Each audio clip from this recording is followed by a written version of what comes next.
दोस्तों आज की सबसे पहली और बड़ी खबर, झारखंड में ई पास ने बढ़ाई प्रवासी मजदूरों की मुश्किलें। गांव जाने के लिए नहीं मिल रही हैं गाड़ियां।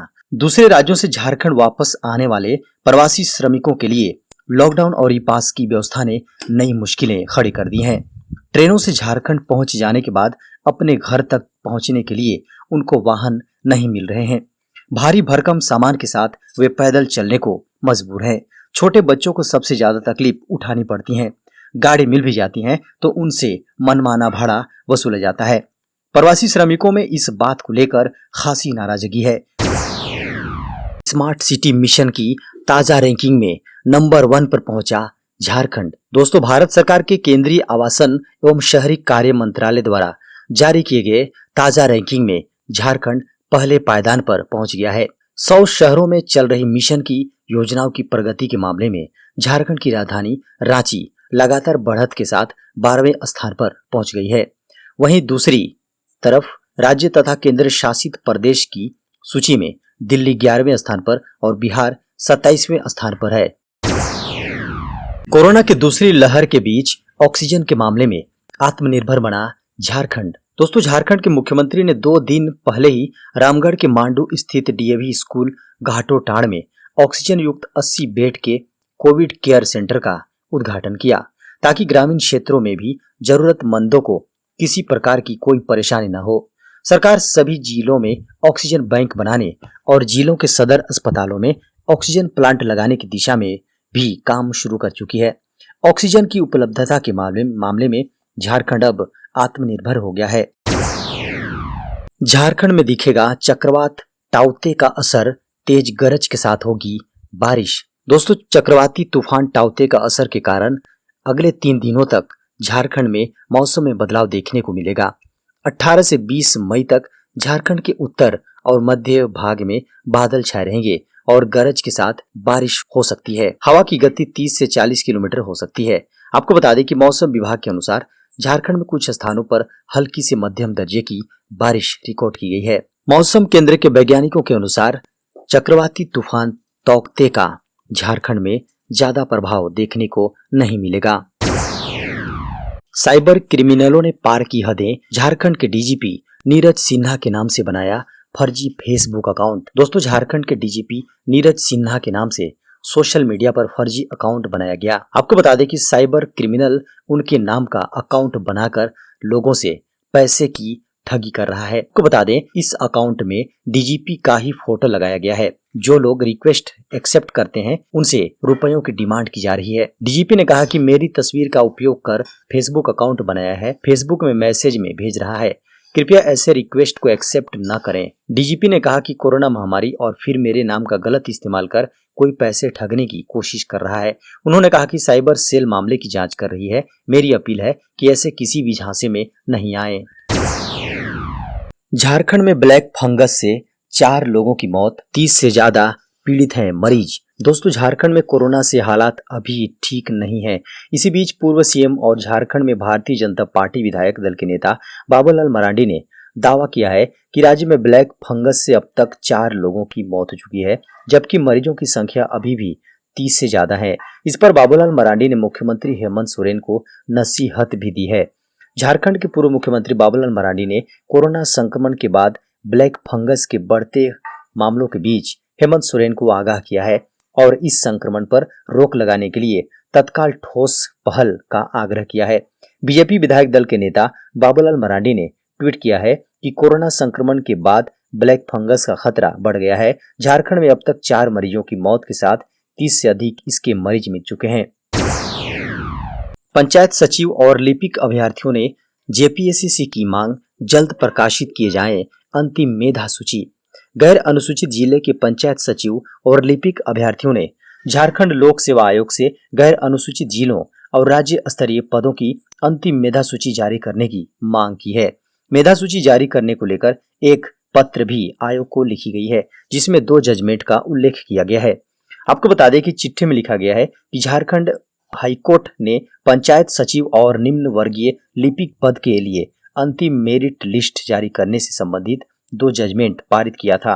पहला जजमेंट 3 दिसंबर 2020 और दूसरा जजमेंट 4 जनवरी 2021 को पारित किया गया था।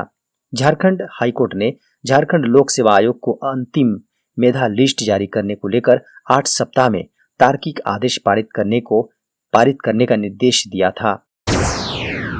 सीबीएसई 10वीं का परिणाम जुलाई में 30 जून तक जमा होंगे इंटरनल असेसमेंट। सीबीएसई की 10वीं का रिजल्ट अब जुलाई महीने में जारी होगा। सीबीएसई ने 18 मई को निर्देश जारी कर स्कूलों की ओर से इंटरनल असेसमेंट के 20 अंक और 80 अंक जो मूल्यांकन कमेटी तय करेंगे, ये दोनों को अपलोड करने की तिथि बढ़ाकर 30 जून तक कर दिया है। इससे पहले इंटरनल असेसमेंट के अंक 5 जून व 80 अंक में जितने मिलेंगे उसे 11 जून तक जमा करना था। सीबीएसई ने पहले 20 जून को रिजल्ट जारी करने की तिथि निर्धारित की थी। सीबीएसई ने कहा है कि छात्रों के स्कोर की गणना करने के लिए एक नई स्कीम तैयार की गई है। इसी स्कीम के अनुसार रिजल्ट जारी किया जाएगा। झारखंड की राजधानी में तीसरी लहर से बचाव की तैयारी शुरू। सदर अस्पताल में बनेगा चाइल्ड डेडिकेटेड कोविड वार्ड। दोस्तों, कोरोना से रांची में दूसरी लहर से थोड़ी राहत मिलने के बाद अब जिला प्रशासन तीसरी लहर से बचाव की तैयारी में जुट गया है। झारखंड की राजधानी रांची में अब चाइल्ड डेडिकेटेड कोविड वार्ड बनेगा। इसकी तैयारी शुरू हो गई है। इसके मद्देनजर डीसी ने 2 अस्पताल, रानी चिल्ड्रेन हॉस्पिटल और सदर अस्पताल का निरीक्षण किया। उन्होंने बताया कि सदर अस्पताल में 40 से 60 बेड को लेकर कार्य योजना तैयार करने का निर्देश सिविल सर्जन को दिया गया है। उन्होंने कहा कि आने वाले दिनों में बच्चों के कोरोना प्रभावित होने की आशंका को देखते हुए सदर अस्पताल में oxygen supported bed, ICU, pipeline supported oxygen bed आदि की तैयारी को लेकर कार्य योजना तैयार करने का निर्देश दिया गया है। देवघर में वज्रपात से 2 लोगों की मौत, एक मवेशी भी आया चपेट में। दोस्तों, देवघर के जसीडीह थाना क्षेत्र के अस्ता गांव में वज्रपात से 2 व्यक्ति की मौत हो गई। आपको बता दें कि दोनों अलग अलग गांव के हैं। मौके पर पहुंची पुलिस ने दोनों शव को पोस्टमार्टम के लिए सदर अस्पताल भेज दिया है। आपको बता दें कि दोनों व्यक्ति खाना खाकर सोने जा रहे थे, तभी ठनका गिरा। अस्ता गांव में मवेशी भी वज्रपात की चपेट में आ गया। परिजनों के अनुसार दोनों मृतक अपने अपने घर के कमाने वाले सदस्य थे। अब परिवार को चिंता है कि उनका भरण पोषण कैसे होगा। परिजनों ने सरकार से मदद की गुहार लगाई है। 15वें बीत के लिए कर्मियों की नियुक्ति पर लगा ग्रहण। दोस्तों, कोरोना ने समूचे देश सहित झारखंड को भी बेहाल कर रखा है। गांव कस्बों के विकास कार्यों की गति पर भी इसका असर पड़ा है। ऊपर से पंचायतों में इंजीनियर, कंप्यूटर ऑपरेटरों की नियुक्ति 4 महीने से अटकी पड़ी है। जिलों में प्रक्रिया शुरू हुई भी थी, पर कोरोना की दूसरी लहर की चपेट में पूरी मशीनरी ही उलझ गई है। नतीजा, एक भी जिले में 15वें बीत की राशि का उपयोग करने में मदद को एक भी कर्मी नहीं है। यहां तक कि 14वें बीत की राशि खर्च करने की अवधि बढ़ गई। केंद्र ने सहमति दे दी है, परंतु इन्हें खर्च करने वाले जरूरी मैन पावर ही नहीं है। आपको बता दें कि राज्य की पंचायतों में कनीय अभियंताओं, जेई और कंप्यूटर ऑपरेटरों की नियुक्ति की प्रक्रिया पिछले 4 महीनों में भी पूरी नहीं हो सकी है। इस साल फरवरी से इसे शुरू किया गया था। फिलहाल पंचायती राज विभाग ने कोरोना को देखते हुए नियुक्ति के लिए तय अंतिम परीक्षा को स्थगित कर दिया। गांव में नहीं हो रही ऑनलाइन वैक्सीन बुकिंग, कोविन पर 60% से ज्यादा वैक्सीन दिख रही है खाली। दोस्तों, झारखंड में वैक्सीनेशन का काम तेजी से चल रहा है, लेकिन केवल शहरों में ही। गांव में अब भी टीकाकरण की रफ्तार नहीं पकड़ पाई है। जहां राजधानी रांची के सभी टीकाकरण केंद्रों के स्लॉट अगले 1 हफ्ते तक पूरी तरह फुल है, वहीं ग्रामीण इलाकों में पूरा का पूरा स्लॉट खाली है। 60% से ज्यादा वैक्सीन खाली रह जा रहे हैं। इसका कारण जागरूकता की कमी, डिजिटल अशिक्षा या फिर अफवाह भी हो सकती है, लेकिन यह सरकार और समाज के लिए काफी चिंता की बात है। शहर से निकलकर अब कोरोना गांव में पहुंच गया है। गांव के गांव बीमार लोगों से भरे पड़े हैं। ऐसे में गांव में हर व्यक्ति का कोविड टीकाकरण होना बेहद जरूरी है। 85.6% हुआ देश में कोरोना रिकवरी रेट। 199 जिलों से मिल रही है राहत की खबर। दोस्तों, देश में कोरोना की दूसरी लहर का असर अब स्पष्ट रूप से कमजोर होता दिखाई दे रहा है। स्वास्थ्य मंत्रालय ने मंगलवार को जारी जानकारी दी है कि देश में कोरोना रिकवरी रेट अब 85.6% हो चुका है, जो 3 मई को 81.7% था। वहीं बीते 24 घंटे के दौरान 4,22,436 रिकवरी हुई है, जो अब तक का सबसे बड़ा आंकड़ा है।